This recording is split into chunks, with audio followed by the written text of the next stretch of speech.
Assalamualaikum warahmatullahi wabarakatuh. Perkenalkan, nama saya Ilham Fadila.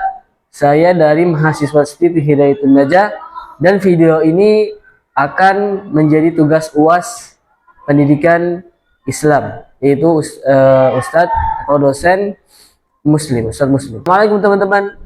Hari ini kita akan membahas tentang rukun iman, yaitu hal-hal dasar yang wajib kita yakini sebagai seorang Muslim. Yuk kita pelajari bareng-bareng dengan penjelasan yang ringan dan mudah dipahami. Mari kita ikuti. Pertama, apa sih itu rukun iman? Kira-kira teman-teman ada yang tahu nggak nih apa itu rukun iman?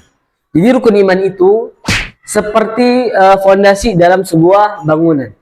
Kalau fondasinya itu kuat, maka bangunan pun akan kokoh, akan kuat. Begitu juga kalau iman kita kuat. Kalau iman teman-teman kita kuat, harus punya fondasi yang benar. Nah, ada 6 rukun iman yang harus diyakini oleh setiap muslim. Nah, apa aja itu? Mari kita cari tahu. Pertama, yaitu iman kepada Allah. Artinya teman-teman harus yakin bahwa Allah itu adalah satu-satunya Tuhan yang menciptakan seluruhnya, menciptakan segalanya. Nah, Allah itu tidak punya anak dan juga tidak diperanakan. Dia tidak sama dengan makhluknya, dia tidak sama dengan kita manusia. Dan dia maha kuasa, maha adil, maha penyayang. Semua ibadah kita harus hanya untuk Allah Subhanahu wa Ta'ala. Nah, kalau teman-teman beribadah selain kepada Allah Subhanahu wa Ta'ala, berarti telah menyimpangkan iman kepada Allah Subhanahu wa Ta'ala. Kemudian yang kedua adalah iman kepada malaikat, yaitu yakin bahwasannya Allah Subhanahu wa Ta'ala menciptakan malaikat dari cahaya. Mereka selalu taat kepada Allah dan punya tugasnya masing-masing. Setiap malaikat punya tugasnya masing-masing. Contoh misalnya Jibril, tugasnya itu menyampaikan wahyu. Mikail, tugasnya mengatur rezeki. Israfil, tugasnya meniup sangkakala. Dan malaikat-malaikat yang lainnya yang punya tugas masing-masing. Begitu banyaknya malaikat, bahkan tidak terhitung sama kita.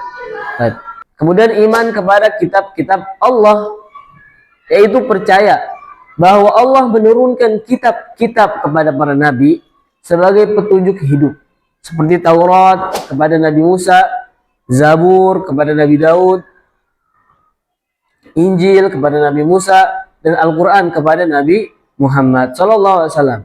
Al-Quran adalah kitab terakhir dan yang paling sempurna dan paling mulia yang berlaku sampai akhir zaman. Jadi Al-Quran itu bisa dipakai kapan saja, mau baik itu di zaman Nabi, di zaman tabi'in, bahkan di zaman modern seperti kita ini masih berlaku Al-Quran. Kemudian yang keempat yaitu iman kepada Nabi dan Rasul, yaitu meyakini bahwa Allah mengutus Nabi dan Rasul untuk menyampaikan ajaran Islam kepada umat manusia. Jumlahnya banyak, tapi yang wajib kita ketahui hanya 25. Mereka adalah manusia-manusia pilihan, dan yang terakhir adalah Nabi kita, Nabi Muhammad SAW. Beliaulah penutup para nabi. Kemudian iman kepada hari akhir, yaitu percaya bahwa setelah kehidupan dunia ini ada hari kiamat. Di hari itu semua manusia akan dibangkitkan, dihisab amalnya, dibalas dengan surga atau neraka. Nah, iman kepada hari akhirat ini bikin kita makin hati-hati dalam berbuat. Karena setiap perbuatan yang kita lakukan itu pasti ada ganjarannya atau ada balasannya. Maka hati-hati teman dalam berbuat. Kemudian iman kepada takdir, baik itu yang buruk atau yang baik. Yani meyakini semua ketetapan Allah Subhanahu wa Ta'ala itu sudah diatur. Baik itu senang maupun susah, sehat maupun sakit, semua ada hikmahnya. Tapi kita harus berusaha, karena takdir itu tidak menghalangi ikhtiar atau tidak menghalangi usaha kita selama kita mau melakukannya. Nah, itu jadi penjelasan singkat tentang rukun iman yang 6. Dengan memahami dan meyakini rukun iman, semoga kita jadi muslim yang lebih mantap dan istiqomah. Kalau kamu merasa video ini adalah video yang bermanfaat, jangan lupa share ke teman-teman kamu ya. Karena memberikan share kepada teman-teman itu mendapatkan pahala, sebagaimana kamu juga menonton ini mendapatkan pahala biidznillah. Sampai jumpa di video berikutnya. Wassalamualaikum warahmatullahi wabarakatuh.